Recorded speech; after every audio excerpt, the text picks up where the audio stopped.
अस्सलाम वालेकुम। तो स्टार्ट करते हैं आज की क्लास। और आज की क्लास में हम सीएसएस की कई सारी प्रॉपर्टीज को पढ़ेंगे और देखेंगे कि उनका यूज कैसे होता है और हम अपने पास उसको कैसे इस्तेमाल कर सकते हैं।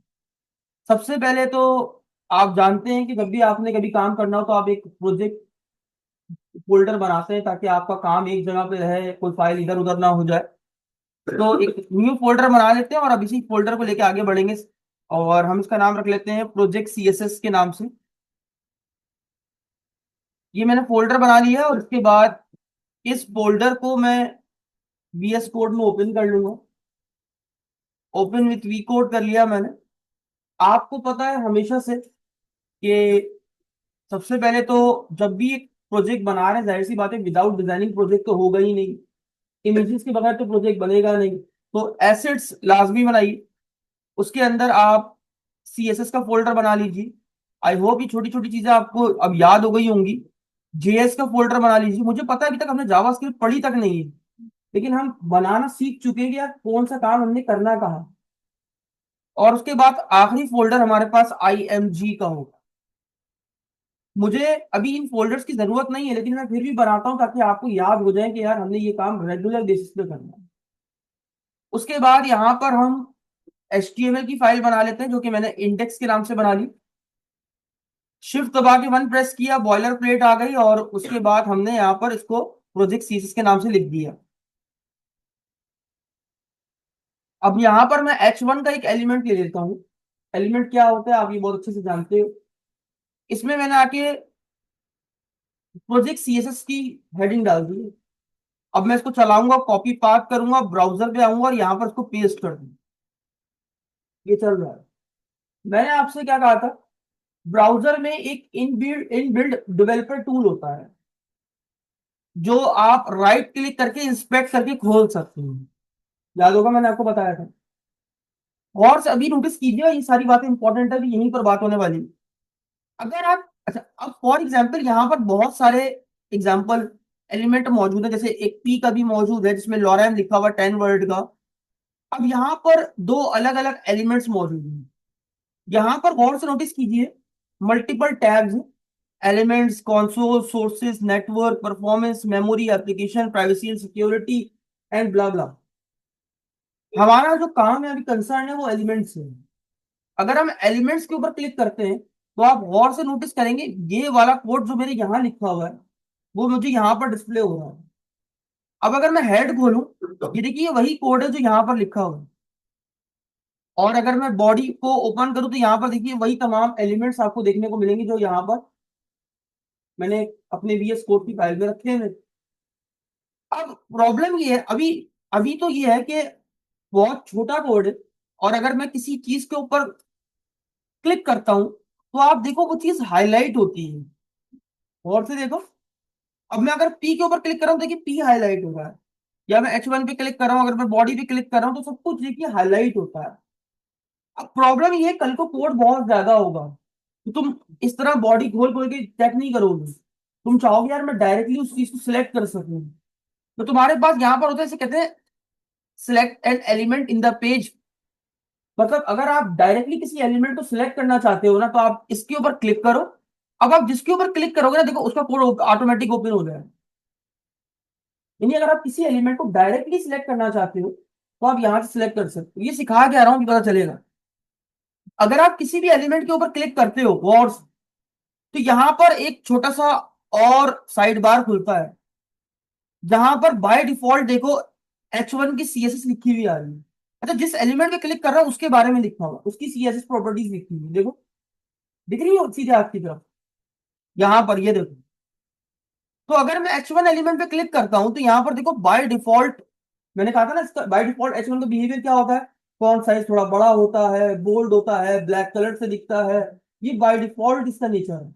लेकिन अगर हमें उसकी प्रॉपर्टीज को इनहांस करना होता तो हम क्या लगाते हैं, एट्रीब्यूट्स। बहुत सिंपल सी बात है। मैं ये नहीं पढ़ा रहा था आपको, बेसिकली मुझे दिखाना ये है। अगर आप किसी भी एलिमेंट पे क्लिक करते हो ना तो एक बॉक्स बना हुआ आपको दिखता है। ये बॉक्स बहुत जरूरी है आपको समझना। जब आप किसी भी एलिमेंट, अच्छा इस पे क्लिक कर रहा हूँ इसका अपना बॉक्स है, इस पे क्लिक कर रहा हूँ इसका अपना बॉक्स है। ये जो बॉक्स बना हुआ है इसको बॉक्स मॉडल कहते हैं। क्या बोलते हैं, ये बताता है कि इस कंटेंट पे क्या पैडिंग लगी हुई है, कितनी पैडिंग है, बॉर्डर क्या है, और मार्जिन कितना लगा हुआ है। बॉक्स मॉडल हमें चार चीजें बताता है। पहला, मार्जिन कितना लगा हुआ है। अच्छा, मार्जिन कहां से? टॉप से, राइट से, बॉटम से, और लेफ्ट से। दूसरी चीज हमें क्या बताता है कि इसकी बॉर्डर क्या है, टॉप से, राइट से, बॉटम से, और लेफ्ट से। बात समझ में आ गई। तीसरी चीज हमें क्या बताता है कि इस एलिमेंट पे पैडिंग कितनी अप्लाई हुई। अच्छा, हर किसी के अपने अपने कलर है। अगर मैं इसकी बात करूं तो ये थोड़ा सा येलोइश टाइप, डार्किश येलो दिखेगा। इसकी बात करूं तो ये थोड़ा सा लाइट येलो है। इसकी बात करूं तो ये ग्रीन है। अच्छा, इन चारों प्रॉपर्टीज जो आप देख रहे हैं, जो ये प्रॉपर्टीज लिखी हुई है सीएसएस की, मार्जिन, पैडिंग, बॉर्डर, ये सारी सीएसएस की प्रॉपर्टीज है। वो ये कह रहा है बाय डिफॉल्ट, अगर गौर से देखो, ये आपका कंटेंट है। ये कंटेंट लिखा हुआ है, ये देखो दोस्तों, अगर मैं इसके ऊपर माउस, ये देखो सिर्फ कंटेंट हाईलाइट हो रहा है। अब क्या इसके ऊपर कहीं से पैडिंग लगी हुई है? देखो 0 0 लिखी हुई आ रही है, देखो चारों तरफ से कोई पैडिंग नहीं है इसके ऊपर। अच्छा, क्या बॉर्डर लगे हुए हैं? नहीं, कोई बॉर्डर नहीं है। अच्छा, अगर मार्जिन की बात करें, हाँ देखिए सर, ये बता रहा है, देखिए थोड़ा ऊपर से भी स्पेस है और नीचे से भी इसको स्पेस मिल रही है। देख रहे हैं आप? तो कितने की मिल रही है, देखिए वो भी लिखा हुआ है, 21.440 की जो है वो उसको टॉप से मार्जिन दिया हुआ है। और अगर, बिल्कुल, और ये बाय डिफॉल्ट H1 की मार्जिन और मार्जिन लगी हुई है, हमने नहीं दी अभी तक। हाँ, ये बाय डिफॉल्ट है सर, ना आपने दी ना मैंने दी, ये खुद बाय डिफॉल्ट इसको मिली हुई है। और सेम बॉटम से भी मिली हुई है। क्या, अच्छा आप मुझे बता सकते हैं कि H1 को लेफ्ट और राइट से कोई मार्जिन दिया हुआ है? नहीं। यानी इसका मतलब, अगर हमें किसी की मार्जिन पैडिंग देखनी हो कि यार किस एलिमेंट को कितना मार्जिन पैडिंग दिया गया है, तो हम इजीली उसको बॉक्स मॉडल के थ्रू देख सकते हैं। ये है बॉक्स मॉडल, जो कि ये बताता है कि आपके कंटेंट पे पैडिंग कितनी है, मार्जिन कितना लगा हुआ है, और बॉर्डर क्या दिया हुआ है, वो तमाम चीजें आपको यहाँ देखने को मिल जाती है। अगर मैं पी के ऊपर क्लिक करूँ तो पी का अपना हिसाब किताब है। अच्छा, पी पे भी कोई बॉर्डर नहीं है, कोई पैडिंग नहीं, सिर्फ मार्जिन है। कितनी मार्जिन है? 16 टॉप से और 16 बॉटम से। ये जो आपके पास बना हुआ है इसको क्या बोलते हैं? इसका नाम है ना सर, अभी बताया, क्या नाम है इसका? Box model. क्या नाम है इसका? यहाँ तक समझ में आ गई? क्लियर है यहाँ तक? यहाँ तक कोई इशू किसी को? तो कभी भी अगर आपने किसी एलिमेंट की देखना हो कि यार उस पर कितना मार्जिन, कितना पैडिंग लगा हुआ है, तो आप इजीली बॉक्स मॉडल के थ्रू उस एलिमेंट का देख सकते हो। यहाँ पर एक ऐसा टूल है जिसके जरिए हम डायरेक्टली उस एलिमेंट को सिलेक्ट कर सकते हैं, उसका नाम क्या है? हम डायरेक्टली किसी एलिमेंट को सिलेक्ट कर सकते हैं, उसका नाम क्या है? Selector element. ये रहा सर, यहाँ से क्लिक करते हैं और हम किसी के ऊपर भी क्लिक करेंगे तो वो कोड हमारे पास ओपन हो जाएगा। जैसे ये बंद हुआ होगा एग्जाम्पल, अब मैंने सिलेक्टेड टूल का, मैंने कहा यार ये खोल दो, ये देखो ऑटोमेटिक उसी को हाईलाइट कर दिया। हम डायरेक्टली इसकी बॉक्स मॉडल के थ्रू देख सकते हैं इसमें क्या काम हुआ है और क्या काम नहीं हुआ। Done sir. हाँ, ये सारी सीएसएस की प्रॉपर्टी तो लगी हुई है सर, मार्जिन, पैडिंग, ये सब सीएसएस की तो प्रॉपर्टीज है। डन। अब थोड़ा सा ये समझाना था बॉक्स मॉडल, आई होप आपको समझ में आ गया होगा। अब थोड़ा सा इसमें काम करते हैं सर, चलिए शुरू करते हैं। मैं यहाँ पर एक डब्बा बना रहा हूँ। डब्बा मीन्स डिव। आपको पता है एचटीएमएल में हर एलिमेंट एक क्या है, एक बॉक्स, एक कंटेनर ही तो है। तो अगर मैं सिंपल डिव बना रहा हूँ, एक खाली डिव है, अभी इसमें कुछ भी नहीं है दोस्तों, कुछ भी नहीं। अब क्योंकि कल को अभी मुझे आगे हो सकता है और भी बहुत सारी डिव बनानी है, तो अगर मैं सिर्फ डिव के ऊपर ही सीएसएस लगा दूंगा तो प्रॉब्लम ये है कि वो सबके ऊपर अप्लाई हो जाएगी। तो मैं सिर्फ स्पेसिफिक इसी डिव के ऊपर काम करना चाहता हूँ, तो मैं क्या दे दूँ? क्लास एट्रीब्यूट दे सकता हूँ, जिसके जरिए मैं उसको क्लास से अलग से कॉल कर सकता हूँ। भाई सब जवाब दें ताकि मुझे पता चले किसको क्या समझ में आ रहा है, क्या नहीं समझ में आ रहा है। तो मैंने इसका नाम दे दिया बॉक्स वन। बहुत सिंपल है। अच्छा, मैंने आपको पढ़ाई थी तीन तरह की सीरीज होती है, इंटरनल, एक्सटर्नल और इनलाइन। ये लास्ट वीडियो में हमने कवर की थी आई थिंक। तो अगर आप वो वीडियो देख लें तो आपको चीजें समझ में आ जाएंगी। मैंने आपको एक चीज और बताई थी कि जब भी आपने काम करना तो कोशिश कीजिए एक्सटर्नल सीएसएस का ही इस्तेमाल करें। यहाँ पर मैं फाइल बना रहा हूँ स्टाइल डॉट सीएसएस करके, मैंने बना ली। आपको पता है सीएसएस की फाइल को लिंक करवाना होता है कहां पर?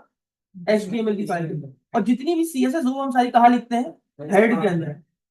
हमारा याद रखिएगा, लिंक कराना हो कुछ सीएसएस यहाँ लिखनी है तो हमेशा हेड एलिमेंट के अंदर ही लिखी जाएगी, कोई यहाँ नहीं लिखेगा। मैंने यहाँ पर लिंक का टैग खोला, यहाँ पर इसको कंट्रोल स्पेस, मैंने कहा एसेट में जाओ, सीएसएस में जाओ और स्टाइल डॉट सीएसएस से लिंक कर दो। यहाँ तक किसी का कोई इशू नहीं, बेसिक काम कर रहे हैं। अब जाहिर सी बात है, मैं जब इसको पेज को रन करूंगा तो अभी ना बॉक्स की कोई विड्थ, एक खाली कंटेनर है, ना उसकी कोई विड्थ है ना उसकी कोई हाइट है, तो इसलिए वो कोई जगह भी नहीं घेर रहा। तो मैं क्या करूंगा, डॉट बॉक्स 1 लिखूंगा और इस डब्बे को एक विड्थ और हाइट दे दूंगा। फॉर एग्जाम्पल मैंने 200 पिक्सल की विड्थ दे दी और हाइट भी मैंने 200 पिक्सल की दे दी सर। अभी भी बॉक्स मुझे दिख ही नहीं रहा, बिकॉज ऑफ इसलिए क्योंकि इसका कोई बैकग्राउंड कलर है ही नहीं। तो मैं बैकग्राउंड कलर दे देता हूँ, फॉर एग्जाम्पल मैंने दे दिया गोल्डन रॉड। तो अब आपको बॉक्स दिखाई दे रहा होगा जिसकी 200 पिक्सल की विड्थ है और 200 पिक्सल की हाइट है। समझ में आ रहा है ना सर? या अगर आपको उसको और ज्यादा अच्छा बॉक्स की तरह ही दिखाना है तो आप कुछ ऐसा कर सकते हो कि आप इसको बॉर्डर दे दो। तो मैंने बॉर्डर दे दिया 1 पिक्सल। अगर आप सिर्फ बॉर्डर का इस्तेमाल करते हो तो वो चारों तरफ से बॉर्डर लगाता है। मैंने बोला सॉलिड टाइप का बॉर्डर लगा दो ब्लैक से। अब मैंने सेव किया, रिफ्रेश किया, तो ये देखिए मेरे पास बॉर्डर बनकर स्क्रीन पे आ गए। अगर आप इस बॉर्डर की थिकनेस को बढ़ाना चाहते हो तो आप यहाँ से बढ़ा सकते हो, 2 पिक्सल, 3 पिक्सल, 4 पिक्सल। तो आप यहाँ से इसकी थिकनेस को बढ़ा सकते हो। डन। अभी ये मेरे पास बॉक्स आपकी स्क्रीन पे आपको दिखाई दे रहा है, मुझे भी डिस्प्ले हो रहा है। अब मेरा बॉक्स अभी अगर आप गौर से देखें तो लेफ्ट हैंड साइड पे बिल्कुल टच हुआ। मैं चाहता हूं अपने बॉक्स को यहां से धकेलूं और यहां पर ले आऊं, कुछ इस तरीके से यहां पर आ जाए। अगर बॉक्स की पोजीशन को एक जगह से दूसरी जगह पर मूव करना है तो हमने पढ़ा था वहां पर कौन सी प्रॉपर्टी इस्तेमाल करते हैं, मार्जिन इस्तेमाल। अगर पूरे कंटेनर को ही एक पोजीशन से दूसरी पोजीशन पे लेके जाना है तो हम उसके लिए मार्जिन इस्तेमाल करते हैं। और अगर हमें उस कंटेनर में रहते हुए उसके अंदर कुछ चीजों को चेंज करना है तो वहां पर क्या इस्तेमाल करते हैं, पैडिंग इस्तेमाल। मार्जिन और पैडिंग चार तरफ से लगती है, टॉप बॉटम लेफ्ट और राइट। ये बात आपको याद होनी चाहिए। तो अगर अगर हमें किसी कंटेनर को एक पोजीशन से दूसरी पोजीशन पे लेके जाना है तो हम इस्तेमाल करते हैं मार्जिन। और अगर हमें उसी कंटेनर के अंदर रहते हुए अगर कोई एलिमेंट को टॉप लेफ्ट या राइट या बॉटम मूव करना है तो हम इस्तेमाल करते हैं पैडिंग। तो अभी हमें कंटेनर को मूव करना है तो हम देखिए धक्का कहां से लगा रहे हैं सर, लेफ्ट से। तो अगर हम यहां पर आके लिखें एग्जांपल कि मार्जिन लगा दो लेफ्ट से 200 पिक्सल का, तो देखते हैं क्या होता है सर। देखिए बॉक्स मूव करना शुरू हो गया।